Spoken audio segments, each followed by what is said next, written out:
how's it going? And welcome to the channel. So in preparation for the release of Red Dead Redemption 2, I want to upload the story of the original Red Dead. But rather than uploading the whole story, for the sake of time, I will pick out key missions related to the Marston narrative that give the backstory explaining why John is in the western border states to begin with. This will be with limited commentary. Hope you enjoy. This is Red Dead Redemption.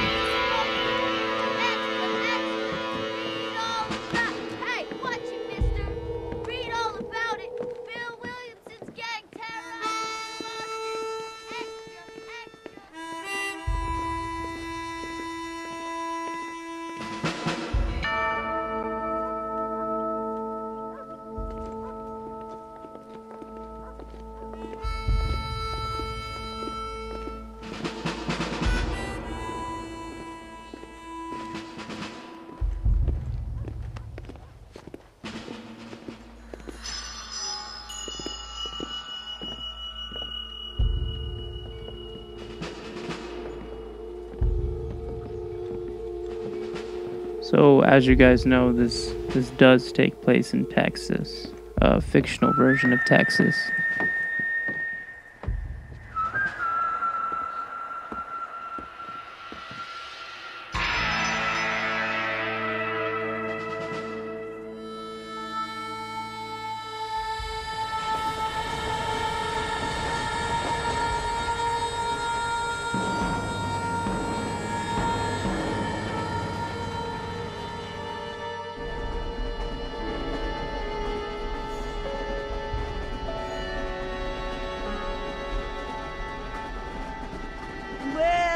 For one, am grateful, Mrs. Bush, that they are finally bringing civilization to this savage land. I could not agree with you more, my dear. My daddy settled this land, and I know he'll be looking down on us, pleased at how we help the natives. Yes, they've lost their land, but they've gained access to heaven.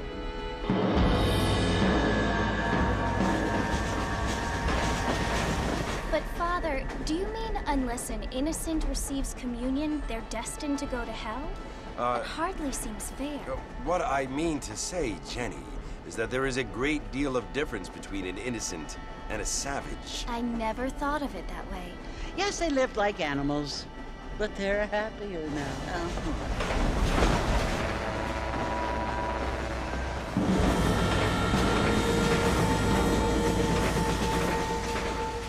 Not only do people now have motor cars, Father, but I heard that pretty soon we will be able to fly. No, only angels can fly, Jenny. No, apparently people can fly. Didn't you hear? Out in Kansas, a man even got a car to fly. I hardly think so, Jenny.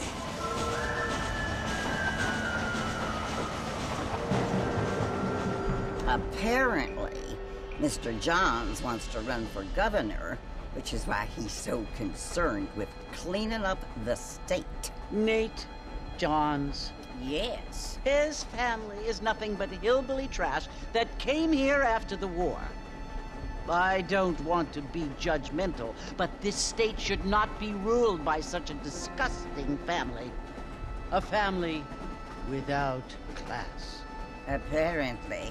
The Johns family have made a lot of money, and he has a lot of friends in politics. Mrs. Bush, money isn't everything. There are many things that money cannot buy. It seems that money can buy voters, though.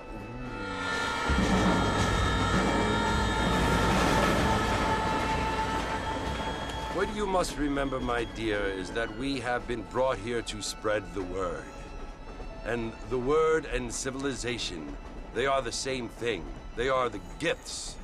It is the opportunity we have, the chance to live among people who are decent and who do not kill each other, and who let you worship in peace. It's so confusing, Father. Sometimes I find it impossible to make the distinction between a loving act and a hateful one. I mean, they often seem to be the same thing. Yes, Jenny, it is confusing. But you only have to ask me if you need help. Indeed. Well, here we are, Mrs. Bush. Armadillo.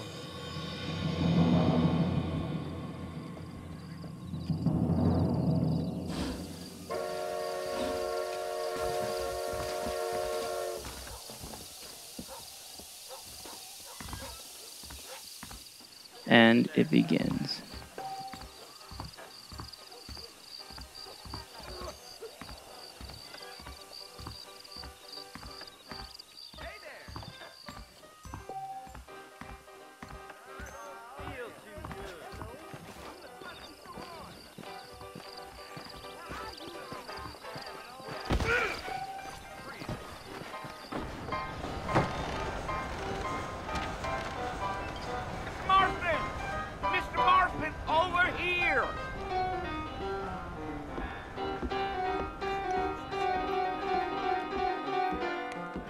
You must be John Marston. Sometimes. I'm Jake. Your friends from Blackwater hired me to gag you. They ain't my friends, but pleased to meet you, Jake. I got the horses saddled up and ready out front.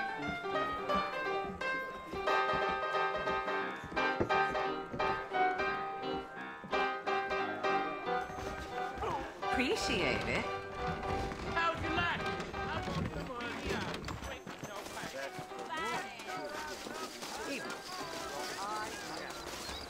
Well, here, let's mount up and hit the trail. Really?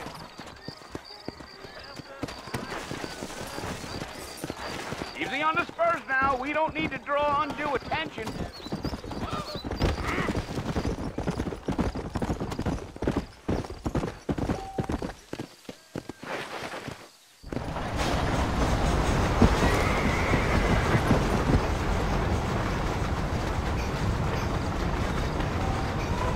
So it's Fort Mercy you want to visit? That's right. Ain't taking nobody up to the fort in a long time.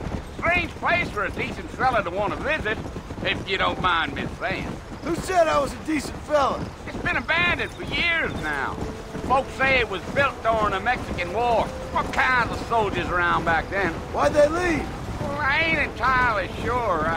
I heard they had to go up north to fight Indians, or maybe they got tired of being soldiers and went looking for gold.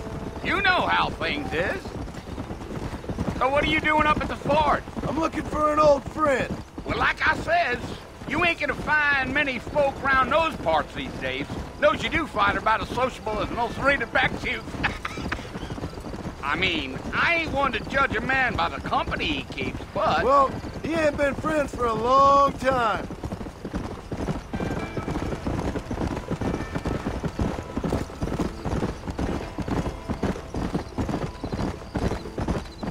Are you planning on spending any time in Armadillo, Mr. Marston? I doubt it.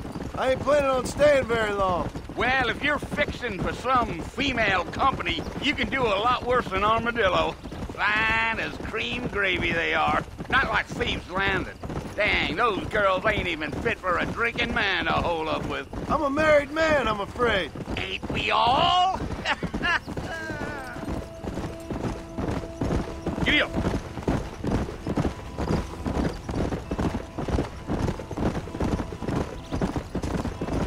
Yeah, so it was the marshal who hired me. Lee Johnson, do you know him? I think I heard his name. Says he got a telegram from some Blackwater big bugs asking for a guide. I guess it's none of my business. That's right.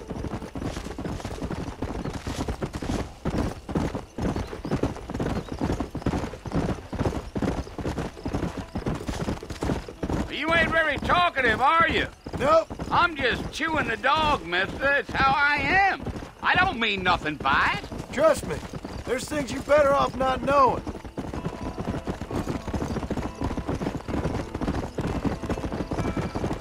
I'll tell you, Mr. Marston, those coyotes eat better than I do. Almost there, Mr. Marston, just over this hill. Let's go.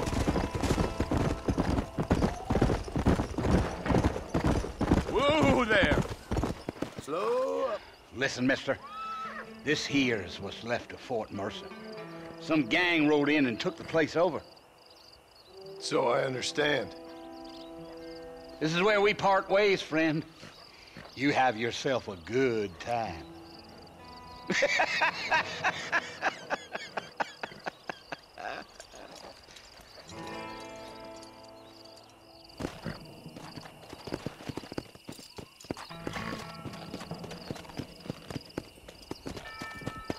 Come on.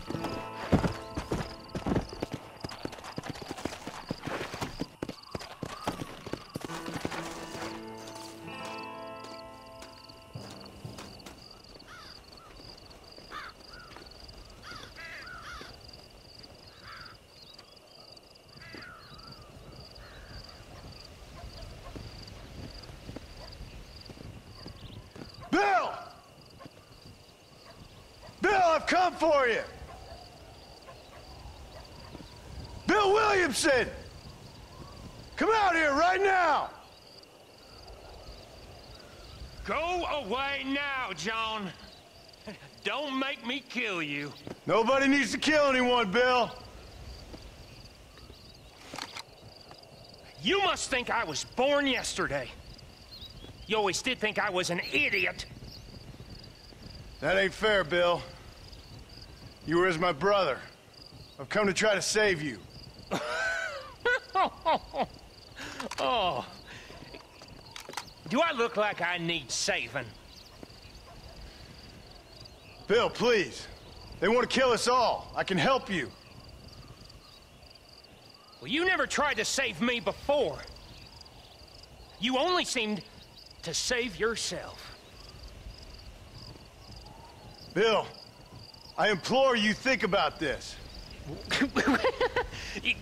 You implore me? You implore me. You always were one for fancy words. Oh. Well, things are different now, John. Now I'm in charge. No more Dutch. And no more you. Implores. I implores you to go back and tell them to send someone just a little bit more impressive next time. Well? Oh.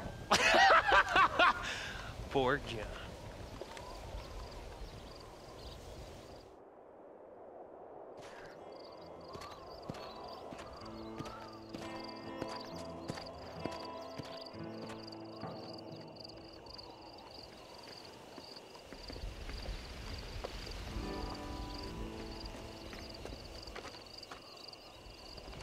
Bonnie Mcfarlane.